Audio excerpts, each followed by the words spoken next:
on if you stay till the end. Oh, you're on. After early because I stopped to get Don't forget ice cream.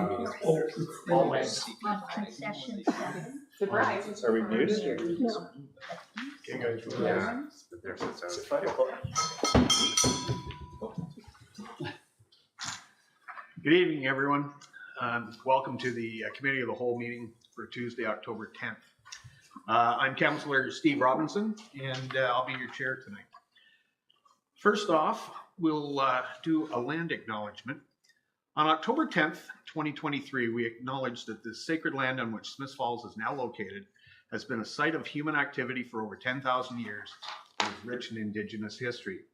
This land is the ancestral and unceded territory of the Algonquin Anishinaabe Nation. We are grateful to the Algonquin ancestors who cared for the land and water in order that we might meet here today. We are also grateful to the Algonquin people for their contribution in the making of the Rideau Canal, which runs through Smiths Falls. We are mindful of broken covenants and the need to reconcile with all our relations. Today, or together, may we care for this land and each other, drawing on the strength of our mutual history of nation building through peace and friendship, being mindful of generations to come. So I'd like to call the meeting to order at 5:01 p.m. And could I have a mover and a seconder for the approval of agenda? So moved by Councillor Quinn, seconded by Councillor Miller, that the October 10th, 2023 Committee of the Whole meeting agenda be approved as circulated. Is there any disclosure of pecuniary interest and or conflict of interest and general nature thereof? Mr. Chair, we just wanted to vote on that previous motion. Oh, sorry. All in favor? Okay. Okay. Is there any disclosure of pecuniary interest or conflict? None, seeing none. Okay. We will move on to the approval of minutes. Could I have a mover and a seconder for the approval of minutes? Moved by Councillor Quinn, seconded by Councillor McKenna, that the minutes of the September 25th, 2023 and October 2nd, 2023 Committee of the Whole meetings be approved as circulated. All in favor? Carried. We do have a delegation tonight, and so I'd like to welcome Summer Casgrain Robertson from the Rideau Valley Conservation Authority. Welcome. Thank you very much. Good evening. So I do have a slide presentation that we'll just pull up. And I just take a couple of minutes to talk about the general programs and services of the Conservation Authority and then get into category 3, which is the reason I'm actually here this evening. So next, please. So just for anybody new, obviously, this is a map of the Rideau Valley Conservation Authority. Just over 4,000 square kilometers is our watershed, and Smiths Falls is right in the middle. So obviously you're a relatively urban municipality, but surrounded by a lot of our more rural municipalities. And while you're right in the middle, you obviously benefit as well from a lot of the work that we do upstream.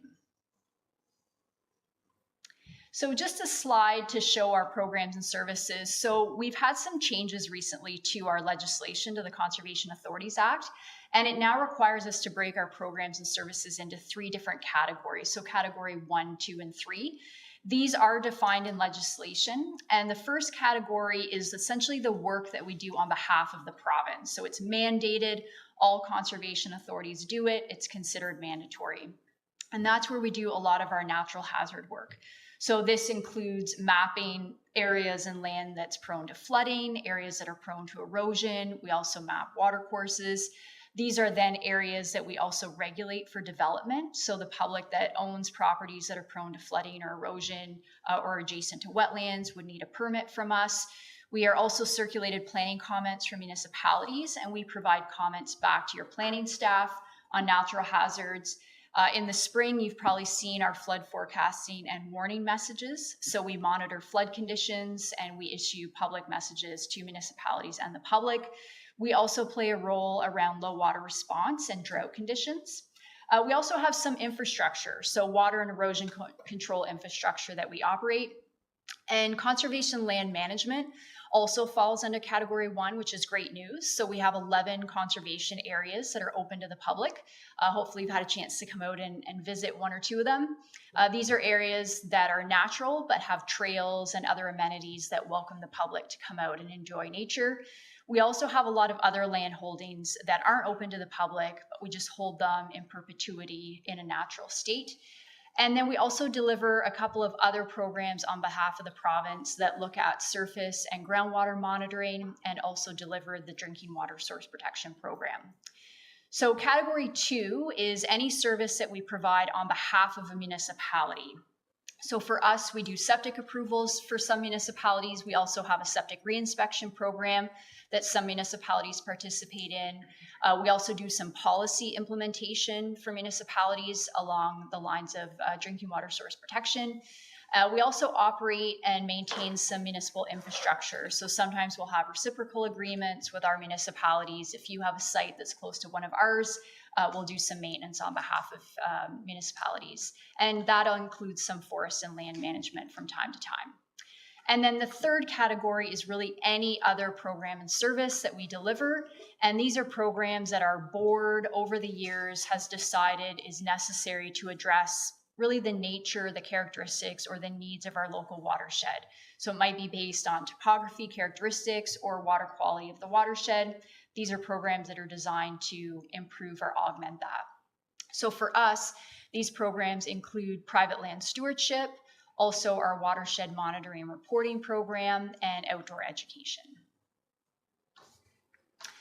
So why I'm here, one of the new requirements in our legislation is that starting January 1st of 2024, in order for us to continue delivering our category 3 programs with any sort of levy support going towards them, we need a signed agreement with every one of our member municipalities. So that's what we've been working on this year, working with your staff, getting draft agreements out, and doing presentations to council to explain what are the category 3 programs and services, what do they entail, and this new requirement that for us to be able to continue them next year, we now need a written agreement.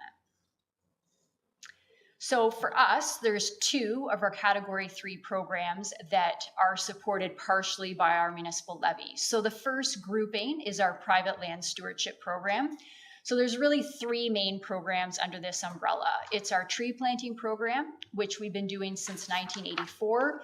And since then, we've planted over 7 million trees across the watershed. And the map can show you kind of that dispersal of tree planting programs. They're quite evenly dispersed across the entire watershed.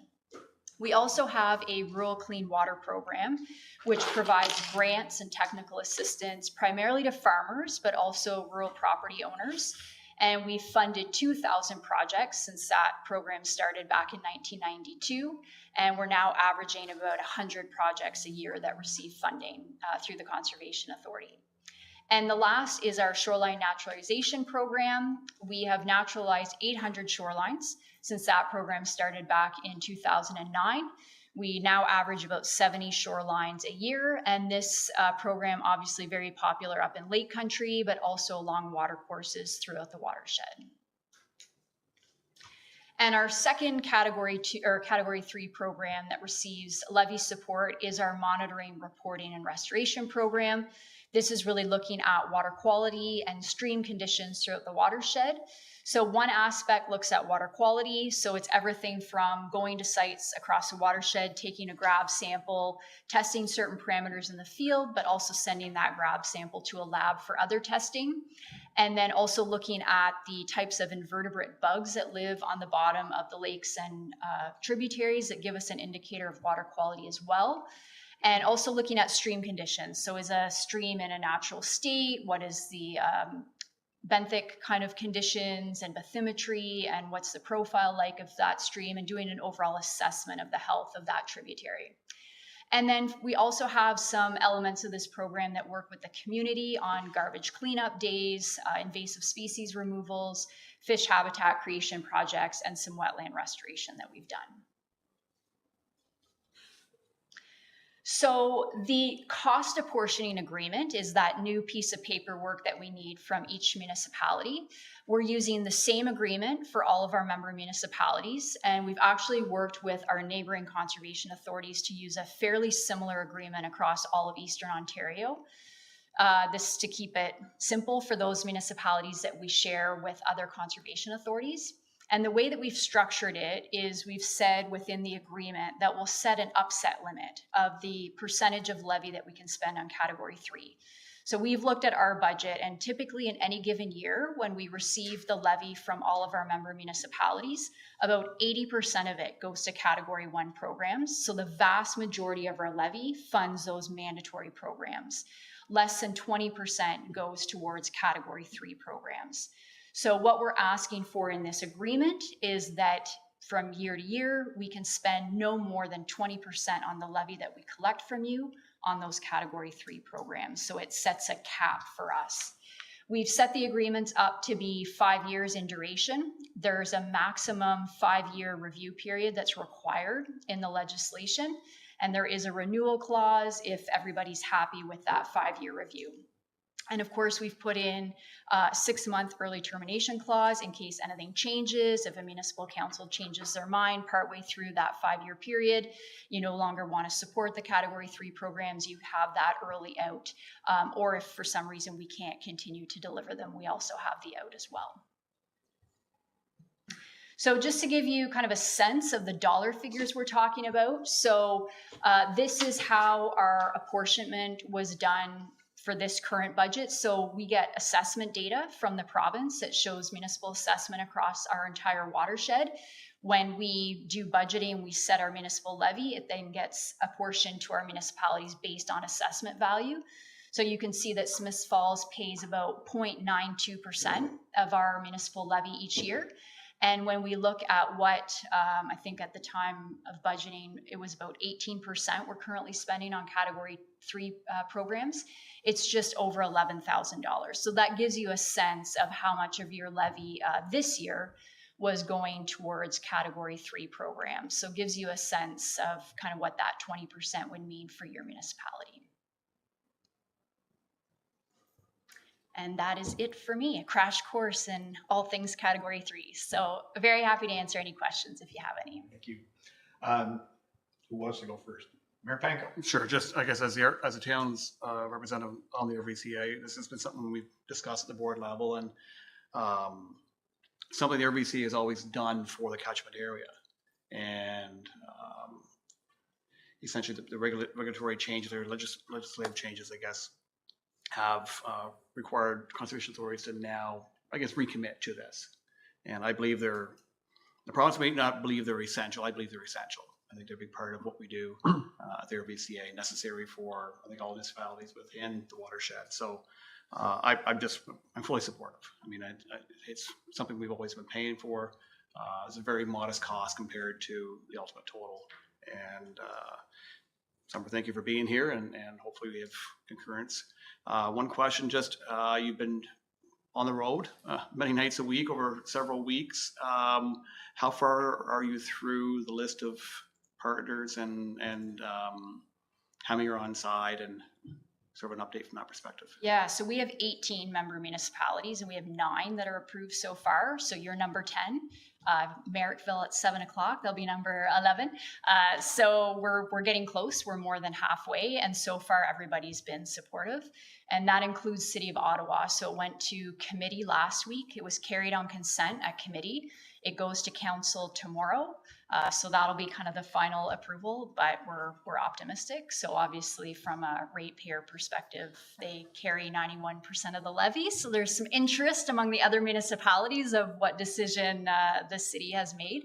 So far, so good. Super. Good job. Thank you. Councillor McKenna, sorry.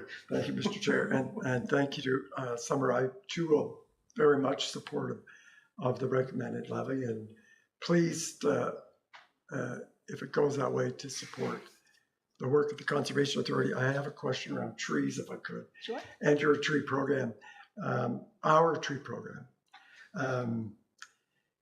Do you have a sense of I know, I understand how the program works. It's landowners phone you up and say, I've got extra land and I'd like these planted, and you do the assessment and assist with the planting.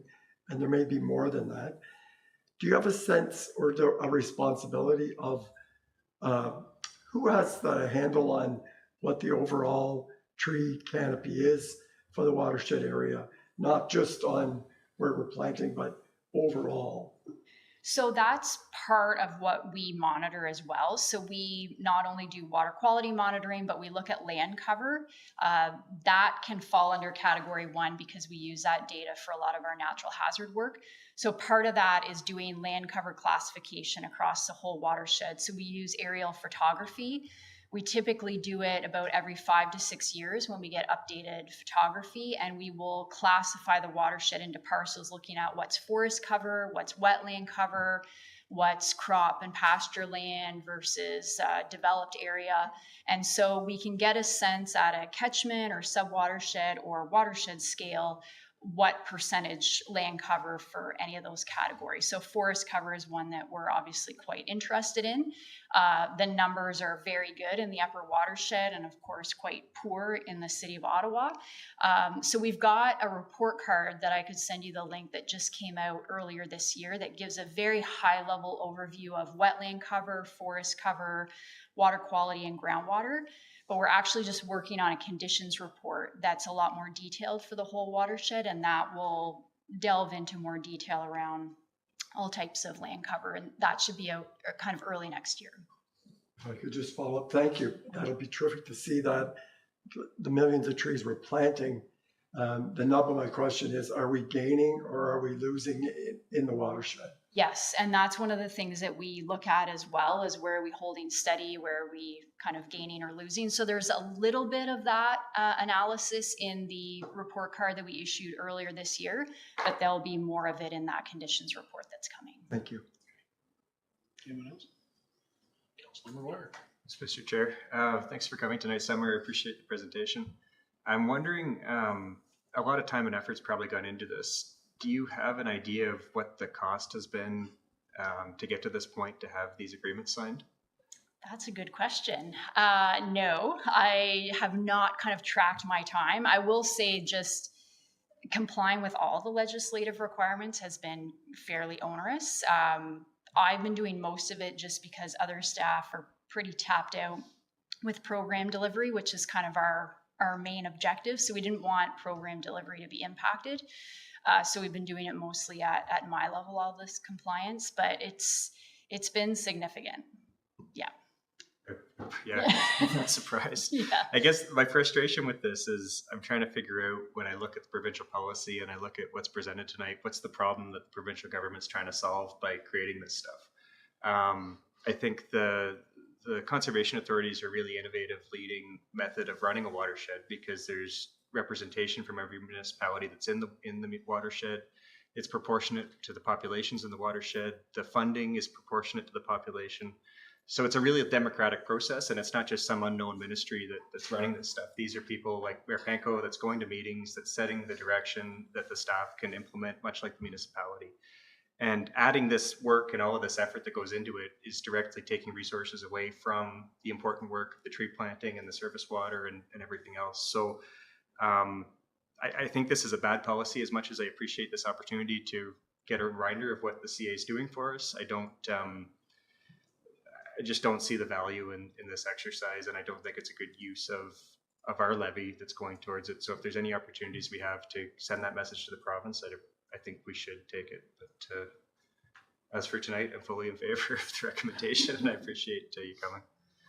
We've definitely tried through our budget process to be very transparent, and I can't speak to the operations of all the conservation authorities, but we have a pretty clear budget that program by program cost, and we do split out our revenue. So you can see how much municipal levy is supporting a particular program, how much user fee. And so we've always structured our budget that way. We send it out early to municipalities. We give I think 2.5 month comment period where the legislation says 30 days. So we've tried to be diligent. It's worked in the sense that we don't get a lot of concern or questions raised from our municipalities at budget, but you know, I suspect that some of these changes are arising because of issues in other parts of the province. Just as a follow-up to that, when considering this Section 3 funding plus the regular budget, what's the overall increase to the RVCA's budget expected for 2024? Yeah, so we try to hold it nice and steady. So we went to our board actually just at the last meeting in September for preliminary budget direction, and we asked for direction around 2.5% plus growth. So for the last 10 years, we've stuck to a levy increase of around 2 to 2.5% plus growth. So I suspect we'll be right in the same ballpark this year. So I think those well below inflation increases show the value for money that we're getting from the CA. So thank you, Summer. Thank you, Mayor Panko. I appreciate that. Yeah. Everybody, anybody else got any comments? Okay. Well, thank you. Thank I you do very support much.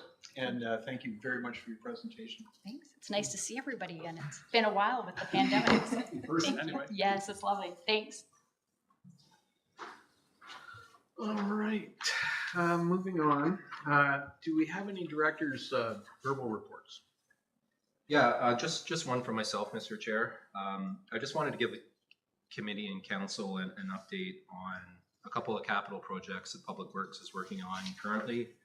The big one that we see out on our roads is our ACPM contract, or milling and overlay project that we have on the go this year. So happy to say that those efforts will more than likely be wrapped up here in the next couple of weeks. I heard a couple comments prior to the meeting start that council's noticed the work that we're doing over on Old Slies with the new sidewalk being installed, connection between Parks Canada Bridge and the fixed bridge down towards Lower Reach. So that work's taking place kind of as we speak. So that's a good thing, and that kind of all dovetails back into, you know, the adopted active transportation plan to get some continuity of sidewalk down through that area. And it's been a long time coming, so happy to say that project's completing as well. I heard mention of our pedestrian crossover, our new pedestrian crossover on Jasper Avenue. It's installed. You'll see it bagged right now. We're just waiting for a couple of additional signs that were not originally ordered, but noted to the contractor to get them ordered and get them placed. And then, so that will be in service once the line painting is completed over there. So there's some roadway hatching that we need to do before we can bring that pedestrian crossover into service, which will be in the next couple of weeks as well. So all that work's coming together. And the other big one obviously is Catherine Street. So just an update on that. So works are progressing well with respect to the underground works. Surface works have commenced with the sidewalk installation on Oak Street and Catherine. I believe right now they've gotten most of the curb done up to around Davidson Avenue, and then they'll be progressing up towards Broadview. And I believe probably within another week or so, the underground servicing will be done all the way up to Broadview as well. So we're going to see some really, really quick progression on that project once the underground is done and surface works continue to take fold. So right now, in terms of schedule, we're probably looking around the second week or so of November for that project to complete. And I'll note that we've had a number of discussions with Campbell's Trucking. They're the general contractor about how we want to facilitate paving over there. So we've decided to afford them to pave base course asphalt this coming fall, and then we'll defer top lift asphalt until spring of 2024. So that's not uncommon for large civil projects like this. If nothing else, it gives an opportunity, you know, through the first winter cycle, you may or may not get a little bit of settlement here and there, and allows things to kind of settle out, which we can address in the spring in terms of when we go to put top lift on. It'll take all those little uneven spots out of the surface of the road. So we have notified Campbell's that from my office, we're open to doing that, and they're likely to take us up on that. So it won't be 100% completed, but it'll be 98% there. And that's all I have, Mr. Chair. Thank you. Councillor Brennan. Just a comment. Thank you for that. And the first two items, the Old Slides and the pedestrian crosswalk, are long awaited. I might mention they were both flagged last term by the Traffic Advisory Committee. Excuse me. And the Old Slides piece, of course, our friend Ronnie Stronsky has always been a big proponent of that. So it'd be nice to have Ronnie walk across that once we get her done. And he's requested that. And good work on Catherine Street. What a huge project. And I was going through there going across it almost every day. I'm thinking, I don't know when they're ever going to get this done, but November is good. So good on you. That's really good. Thank you. Thanks. Anybody else? Okay, thank you, Director McMahon. Okay, Committee of the Whole consent reports. I don't think we have any. And we don't have an in-camera session tonight. So we'll be moving on to priority issues reports. 10.1 with Clerk Costello regarding proposed municipal agreement for Category 3 programs. Thank you. I don't really feel I need to add anything to Summer's presentation.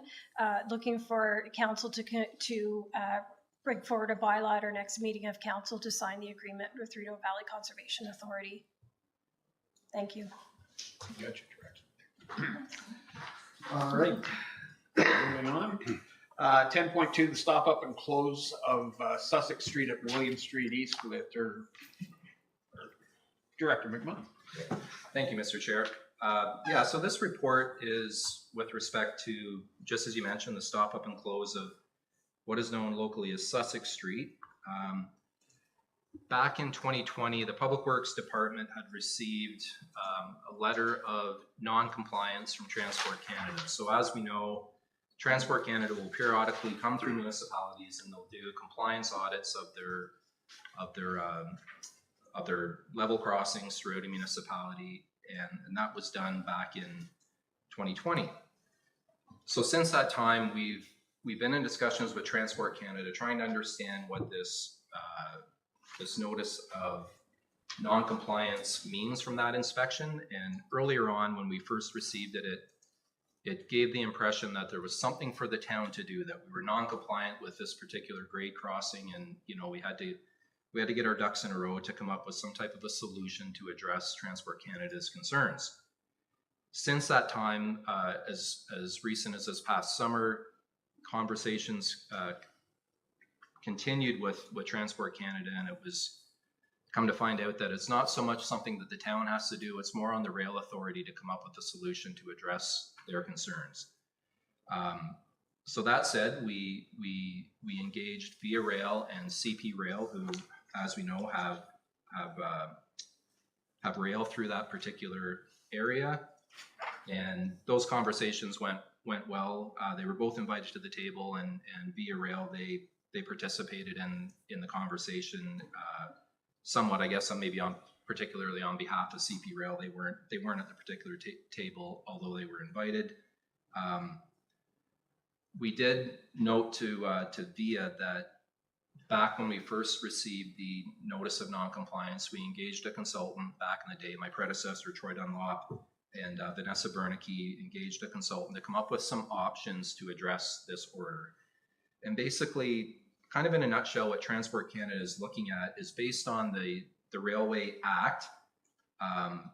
They have some concerns, and if you looked at the image of the report on page 1, it shows the Via Rail that runs north, and then you've got a CP spur line that goes down through the yard and then connects to the rail to the east. They have a concern with that, in that both of those rails on the convergence of the road are closer than 30 meters in separation. So that constitutes a single level grade crossing. So as we know, on Sussex Street, there isn't any stop control, i.e. the arms that come down to stop traffic and or pedestrians. It's always been mitigated anytime that spur line is activated by CP Rail to move rail car through the area. They would use CP flagman, and based on the Railway Act, that doesn't constitute safe passage for people to get through without any stop arms there. So that's kind of how the whole non-compliance came to be. Not quite sure why all of a sudden it was an issue back in 2020 and it wasn't prior, but nonetheless it's been flagged and we're acting on it now, hence the report in front of you. So Macintosh Perry came up with a number of different options. We vetted those through Via Rail, and they came back and they were of the opinion that any of the options that were presented that didn't necessarily stop up Sussex Street weren't the best option. And that wasn't as a result of any of the other options being cheaper or anything like that. It was a result of the crossing being safe for all users. So they were of the opinion that the best way for them to facilitate a safe crossing and to work with the town would be to come up with a stop up and close of Sussex Street, i.e. either be a cul-de-sac,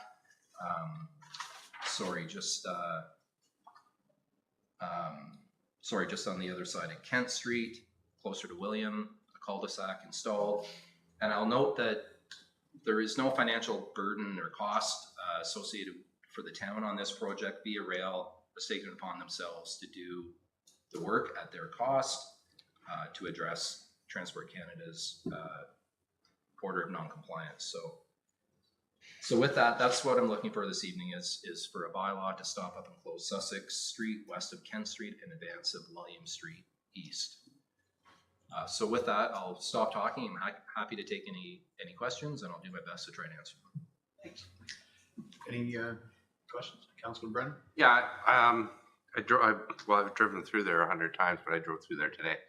And there is some work going on from the town on William Street and so that's going to be an improvement there. My question would be, and I don't have a problem with the recommendation, but with the cul-de-sac, are they going to, is there going to be any sort of amenities or vegetation, or are they going to make it look nice? I guess my question would be. I think it would be an improvement actually, but it could be actually nicer. I mean, I don't think there's a problem with accessibility because William Street's, Chambers Street's right there. So from what I see, there's not very many residents that probably would use that, maybe a couple of houses. Right. But I would just be interested in the site plan of what the cul-de-sac would look like. Yeah, so through the chair, you're absolutely right. I think I noted in here, we did do traffic counts this past summer with our summer students, and there was 200 and some odd cars a day. The annual average daily traffic count, which is really marginal at best, not a whole lot of traffic, and there is lots of areas like I don't believe we're really affecting people to get around town because there's so many other options for them to get in and out of that particular area. So, but with respect to the, prettying up the site, if you will, that wasn't necessarily something that I was going to look to CP Rail to do because there's nothing within that right of way right now. No, we're not taking any trees down to facilitate this work. So perhaps it's an opportunity where the town where we could add to our tree canopy and plant some trees after the fact. So that's something that we could do within the Public Works Department for sure if there was interest from council to do so. Thank you. Councillor Miller. Thank you, Director McMahon. I support the recommendation, and I also support what Councillor Brennan said. It's a real opportunity to make nice there. Have the neighbors been spoken to, or the people that live in that area, or what's our communication strategy on this? Yeah, no, thank you for the question. And through the chair, we haven't consulted with the neighbors in the area. I will note that we do currently have a sidewalk that goes along the east side of Sussex out to William Street East. So we do have, and this particular cul-de-sac will work around that cul-de-sac and will still keep continuity with the sidewalk. And with respect to the traffic, that's why we went ahead and did the traffic counts to try to inform the department on how many vehicles are we getting over there on any given day. What kind of impact is that going to have to Smith Falls and locally within this particular area? And like I said, 234 cars, I'm paraphrasing here a little bit, but it was 200 and something, is quite marginal. That isn't really a whole lot of traffic.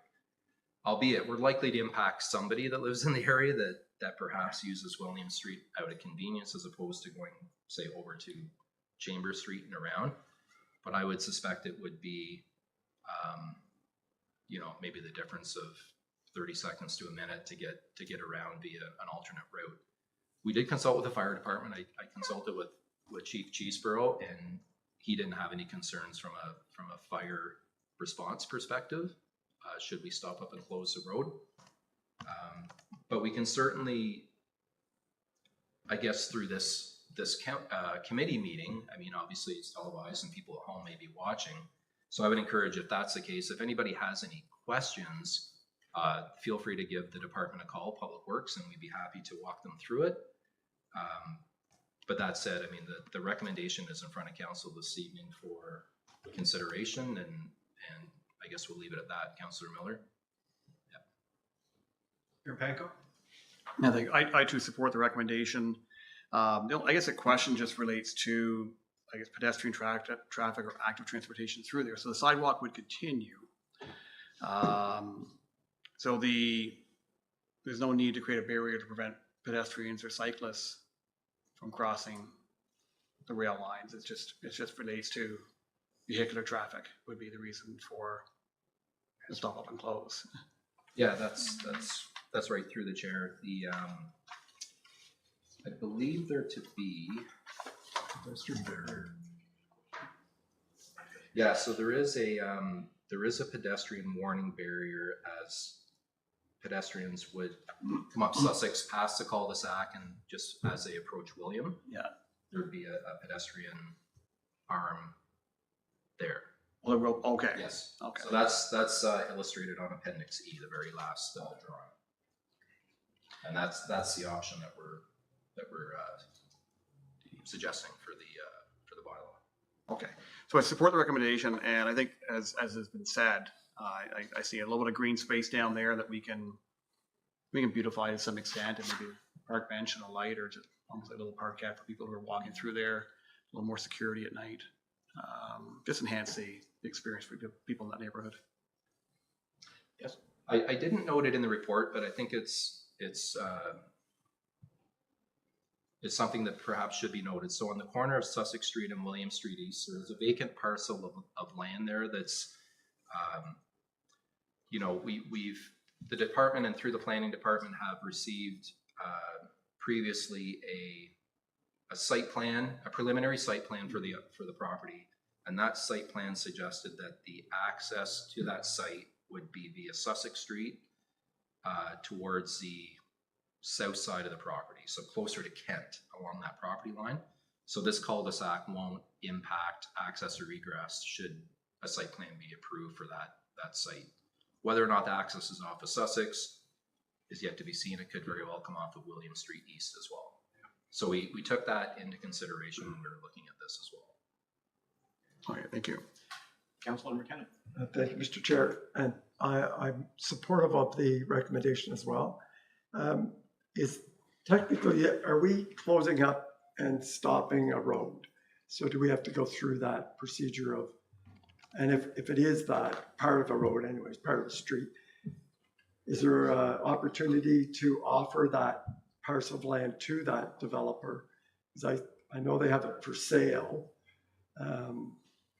If they wanted to make it bigger, or is that sometimes what happens when we close up a road is we say, well, what are you going to do with it? Sell it? So I just wondered if that's consideration. I think the simple answer to that is no. We haven't considered it for the simple fact that we've got a sidewalk that is still abutting the east side of the current right of way. So we'd be potentially selling a little small sliver, but I would recommend that we not. Who knows, down the proverbial road, we may need that land back for something. And I would suggest that that area within the right-of-way is likely, given the proximity to the railway, likely contaminated anyways, given the proximity. So That's fine. It just will follow the procedures if we're closing up partial of a road and all the bylaws that go with that. Sure. Okay, thanks. All right, Councillor McGuire. Thanks, Mr. Chair. Thanks, Director McMahon. Just for my clarification, are we talking sheet 4 or sheet 5, the medium single unit vehicle, or the fire truck? it'd be Appendix E. Appendix. So it'd be Okay, so drawing that, 5 of 5. okay, Appendix D, Appendix E, okay, sorry. And then, yeah, my other question was on contamination. Is there any risk, are there any costs to the municipality if the ground's contaminated or the soil they need to bring in underneath the asphalt? I don't know, are there any risks or liabilities to us, or this is completely on the railroad? It would, yeah, so through the chair, it would be on the railroad, and in terms of the, you know, if there's any ground underneath the existing roadway that were contaminated, it's gonna be of such small volume, I mean, we'll deal with it should that arise, but it doesn't meet the testing requirements for excess soils, given the small quantity of soil. Okay. Obviously, any concrete removed or asphalt removed, there's sources that we can take it to dispose of that material. And the area between the end of the cul-de-sac and William Street East, that pavement will be removed, and then it'll be topsoiled and likely seeded. So we won't be taking anything out more than the asphalt that's currently there, and maybe some of the granular material. Okay, so no risk if we make that area a mini park or put a bench? There's no contamination issues with that? I don't believe so, no. Okay, great. Councillor Quinn. Thank you. Through the chair, I'm supporting this, I am, but I do think it's important that you go out to the neighborhood and tell them what we're going to do, rather than all of a sudden, here's construction happening and, you know, people. So we need to sell it to them that this is for safety reasons. And I agree, let's take the opportunity to turn it into something nice. So do some work there afterwards, just to turn it into a nice space. Yeah. Thank you. Great, thanks. I too support it. So it looks to me like got the direction and support of everybody here. So that's it for that. If no one else has any questions. Yeah, through the chair, I'd just like to add that the Via Rail has been in discussions with Kavanaugh Construction, I believe, about doing the work this fall. So I just wanted to make that clear that this work, subject to council approval, will more than likely take place this fall before the snow flies. Thank you. All right, moving along. Request 10.3, request for quotation, supply and installation of walkway at Station Theatre with Director Clerk. Good evening. I'm going to capitalize the next 3 items, if I may. So the first one is, earlier this summer, we, based on a budget of $60,000 in the capital budget, which was set last year, based on advice we received from individuals who are in the know, we set out to get a request for quotations for the replacement of the walkway, the interlock walkway at Station Theatre. Unfortunately, each of the 3 bids that we received are well above the, well outside of the $60,000 that was budgeted. So I'm looking for some direction to go ahead and reject each of these 3 bids based on budget. They simply didn't meet the budgeted amount, obviously, because that's how math works. We'd like to effect any immediate repairs if they're necessary and do some more research to find out why we were so wildly over budget. Not sure what the rationale was, because the scope was very similar to what was set out last year. And then probably come back with an ask at the end of this year when budget season is upon us. So that's what I'm looking for the first one. Okay. Everybody, Councillor Mayor Banko. Thank you. Was this for the supply of materials and labor, or reusing materials that were there already? Line installation, so the whole kit and caboodle. Okay, so complete redesign. Not necessarily a redesign, but just sort of ripping up and replacing. We're trying to look for like, but yeah. And was there a reason we wouldn't use materials that are already there? Some probably were damaged. We could reuse, certainly. We could look at that. Might be a big part of the cost factor if we can reuse and simply. Yeah. So what I would probably, if I may, what I'd probably do is reissue the RFQ with it, obviously looking at if we could reuse materials. We can certainly do that. Okay. So I don't think that we'd be able to make it happen this fall, obviously, because it's October and apparently it snows here soon. So, but yeah, we can certainly look at trying to do some cost reductions there for sure. Okay, thank you. Okay. Councillor Brennan. Absolutely go back. Over twice the amount is the lowest bid. So yeah. Thank you. Councillor McGuire. Thanks. Yeah, I just, can you jog my memory on I forget what the project was needed for, what the purpose was of this one? Well, that's a great question. So we have a multitude of complaints every year based on just it's deteriorating, I think, over time. I think the stairwell is as well. It's not super accessible because everything's kind of cobbling out. So that we were looking at just to rip out and reinstall. So just to make it look nicer and also more effective and also more accessible. That was the primary reason for it. This predates my involvement, but that's what the information I got was related to. So Sounds good. And what's the expected lifespan of the new steps? so we were hoping it would be about 15 years. So that's, again, I'm not an expert in interlock. My hope would be 15 years if we're spending that much money, or more. Councillor McKenna. Thank you. Is that the reason we're going with interlock is for historic to complement the building? I mean, because if we get into budget and if staff came forward with a doubling budget, I'd be asking what's the alternatives, like wood or concrete, or so, because I can see it's very labor intensive to do that work. So I'd be looking for alternatives and I understand it.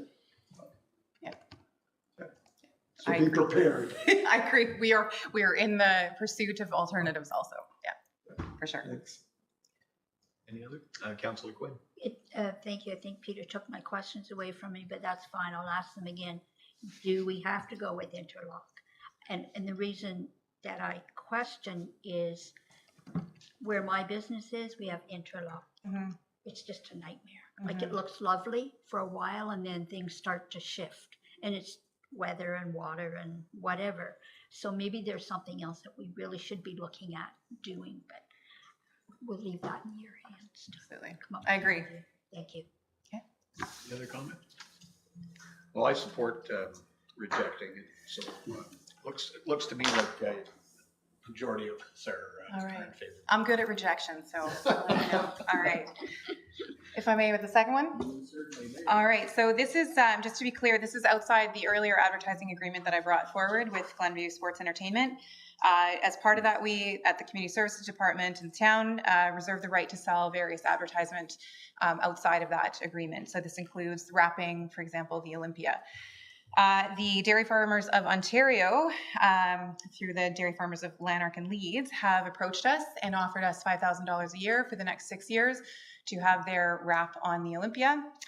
This is fair market value from what I can see. It's what I've sold in the past with other Zambonis and ice resurfacers. We have a 6-year agreement, as that's what they were hoping for. That's also what we were looking for, with a potential extension of another 3 years. We would scale up, and if the extension is agreeable to both parties, we'd be looking at a total of $48,000 over the next 9 years, which is revenue for the department. Great. So I would like to move forward with that if I could. Councillor McKenna. Thank you. I'm sure I have no issues with it. I was curious about, as far as we know, it's the standard Ontario milk, how wonderful it is, with a cow or something. We were hoping with the udders or something. It would be great. But will it also, do you know if it will identify like Lanark, Leeds, Grenville Dairy Farmers on that? I wouldn't mind if it did, but if it doesn't, that's fine too. So we haven't received a design yet, but we are in charge ultimately of what that design looks like. So we could give some of that feedback to them. Obviously, we retain the right to make sure that we're okay with everything that's being posted in our facilities. So we can go back to them with that. Just to be clear, I don't need to No, see for it. sure. I trust you to. Yeah. Okay, thanks. Mayor Paco. And thank you. I assume the Dairy Farmers of Ontario pay for the wrap as well? Yes. Okay. And when we replace the Olympia, because it's not going to be around for the next 9 years. Hopefully not. I mean, hopefully, yes. They but- have to pay to rewrap, I guess, at that point. Yeah, so the intention is, and I had to, it's here somewhere. So point 4, unless through negligent operations or premature replacement of the resurfacer, in which case the town will bear the cost. So if we decide next year to swap it out, then we would bear the cost. But at this point, the wrap would be changed after 6 years, and that would be on them. Okay. Thank you. Anyone else? The majority of people. It's better than sports betting.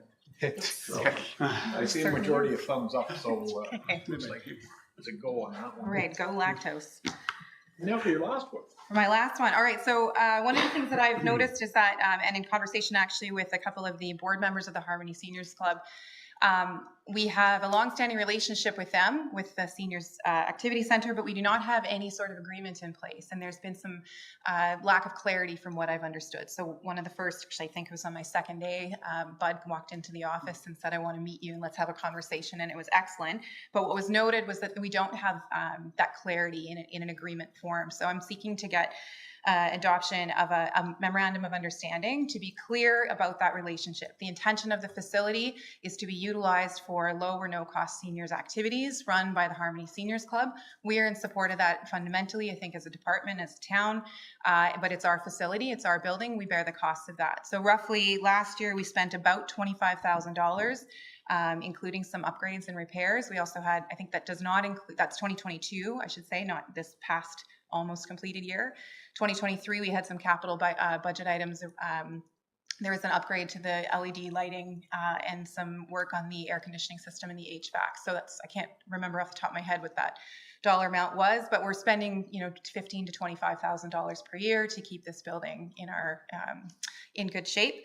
I personally think that's a really good investment because these it's well used. It's one of the best used facilities I think that we have in the area as part of the complex. And I'd really like to make sure that we have some sort of clear deliverable to the Harmony Senior Center, but also a deliverable back wherein they say we will make sure that this continues to be provided for seniors. We did go with a 5-year agreement to be renegotiated after 5 years, obviously, but we also have a clause where we can back out if needed within, I think it's 30 days written. So if we need to change it, we can. Councillor Miller. Thank you, and thanks for this report, Director Clark, and for this work. And I also wanted to pass on a thanks to Bud and the Seniors Activity Group. I know they're a very active group in our community, and we're very lucky that they host so many good activities for our seniors. Can you tell me if we've charged this group for hall rental in the past? For hall rental, I would have to look into that. Okay. They don't typically use the hall though, in terms of like in the complex. So if I may, maybe I'm using the wrong words, but we're asking them to provide an annual contribution of $2,500 per year. Has that been what's happened in the past? Okay. Yeah. They've called it, from, again, conversations Ron and Bud and I have had, they've called it a good faith payment. They, you know, sort of, here's our contribution so we can continue using the space. And so when we talked about that, continuing that, they were fine with it. So, yeah. Good, thank you. Councillor McKenna. thank you, Mr. Chair. I'm supporting the recommendation for sure. My question is, in the agreement, is there a clause that you would build in the event of a municipal emergency that we could take it back for public good or for whatever? Okay, thank you. Councillor Brennan. Yeah, I support this, and to Bud and Gloria and to Ron, who run it. I think that this facility probably is the envy of most of Eastern Ontario. They have over 200 plus members, and they run, I think, 7 days a week, and I know he's there 7 days a week. And so we're very, very fortunate to have the facility, and I applaud staff for taking care of it for them. And I know they do their part as well. But what an important place in town for our seniors, and it's so well used. And as he says, we don't call it a seniors activity center, it's an activity center. I should have. So I support this. Thanks. Councillor McGuire. This is great to get this in writing and formalized. Any feedback from the committee at the center, or have they had a chance to read it and review it? So I actually anticipated that they would have more to say, but they came in and said, can we sign it? Here you go. And I think it's a response to, and again, that very early on conversation, they were looking for clarity. What is your role? What is our role? How can we make sure that, you know, we're not saying the furnace is making noise, who's going to call? And so just getting that real clear lines around what our responsibility is and what theirs is, I think is going to be helpful for everybody. So they've been really receptive to it and are keen to get this signed and ready to roll. Great. So, yeah. They support it. I support it. Okay. Any other comments, questions? Well, it looks like you've got basically unanimous. So far, I'm batting 1,000. This is great. Thank you. Thank you. All right, so moving on, have we got any committee, board, or external organization updates? No. Information listing correspondence items? No. Any notice of motions? Okay, well, we're at the adjournment stage. Could I have someone move and second the motion to adjourn? Moved by Councillor Quinn, seconded by Councillor McGuire, that the committee adjourn its proceedings at 5:55 p.m. and stand so adjourned until the next duly called meeting. All in favor? Carried. Great job. Quick one for us.